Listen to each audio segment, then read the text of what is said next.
Chickamauga, September 20th, 1863. Dear Father, forgive your dying daughter. I have but a few moments to live.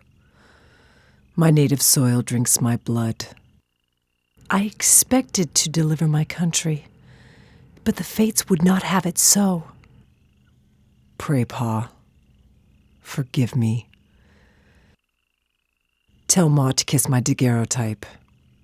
Emily. If it is God's will for me to fall in the field of battle, it is my will to go and never return home. Private Rosetta Wakeman, a.k.a. Private Lyons Wakeman. In 1862, Sarah Rosetta Wakeman began writing home about her experiences in a regiment around Alexandria, Virginia. Her family give a record of a female soldier's everyday life.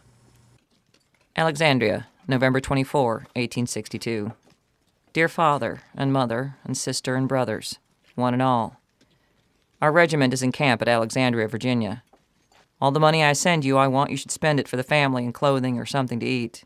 Don't save it for me, for I can get all the money I want. Goodbye for the present. Sarah Rosetta Wakeman. Alexandria, June the 5th, 1863.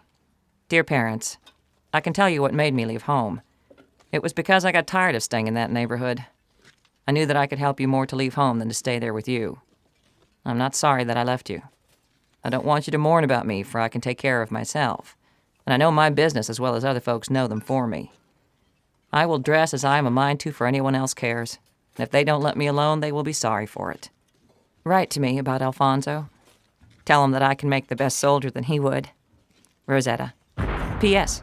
As I sit here writing, I can hear the cannon roar from Fort Lyon. Alexandria, mid-July, 1863. How do you like the looks of my likeness? Do you think I look better than I did when I was to home? I would like to have you send me Robert's likeness if you can. Rosetta. Washington, D.C., August 19, 1863. Dear parents, I have just thought of something new to write to you. Over to Carroll Prison, they have got 3 women that is confined in their rooms. One of them was a major in the Union Army, and she went into battle with her men. September 20, 1863. Dear Father, there are some of our men that have got a furlough and gone home. I don't think that it would be my luck to get a furlough to come home this fall. For my part, I shan't try for it. If I did, the officers would just say, "No, you must let the married men go home first." Dear Mother, I often think of the last hour I spent with you. You needn't think that I don't care anything about you, for I do. You are a mother yet. I would give all this world to spend one more evening with you, but I don't know whether I ever shall or not. December the 28th, 1863. Dear Father, I don't care anything about coming home, for I am ashamed to come, and I sometimes think that I will never go home in the world. I've enjoyed myself the best since I have gone away from home than I ever did before in my life. I have plenty of money to spend and a good time of soldiering. Edwin R. Wakeman, or Rosetta Wakeman. February the 18th, 1864. Dear Father, our regiment is going to leave Washington today. We are going to Texas by way of New Orleans. We are going to take a boat at Alexandria. I bid you all goodbye. Don't never expect to see you again. Edwin R. Wakeman. Grand Ecker Landing, Louisiana on the Red River, April the 14th, 1864. Dear Mother and Father, brothers and sisters, I received your kind and welcome letter the other day. I was glad to learn that you was a-going to work the ham farm this summer and milk 20 cows.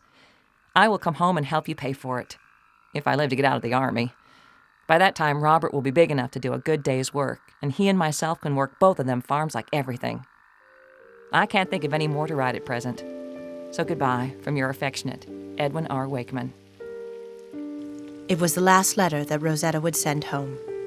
The Confederates got behind the Union position and captured the next supply boat that carried the mail, and the Union Army found themselves surrounded. In their hasty retreat, many soldiers fell dead along the side of the road. Rosetta, who made it back to New Orleans, grew sick and died a month later.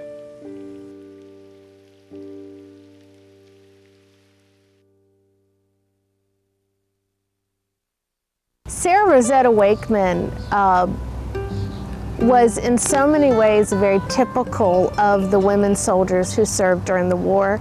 She was from a yeoman farming family. She was not wealthy.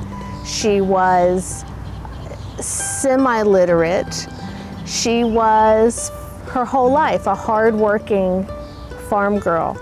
In the 19th century, this was really non-traditional. You were actually considered kind of crazy to be dressing this way. Like some of them considered those kind of women to be fanatics.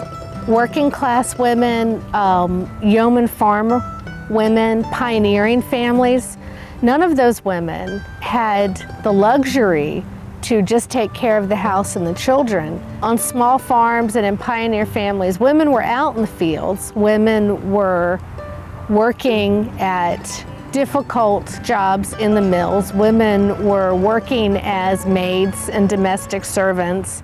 So the lives of many Victorian women were in direct contrast to these social ideals. These social ideals had no place in the lives of working class women, farming women, and pioneering women. And it is those women, more often than not, who went off to war.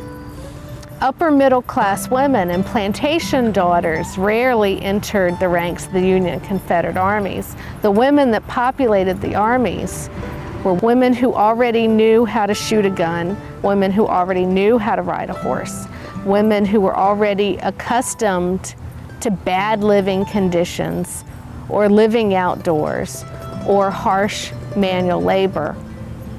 Those are the women that went to war, and those are the women that fought and died for their country.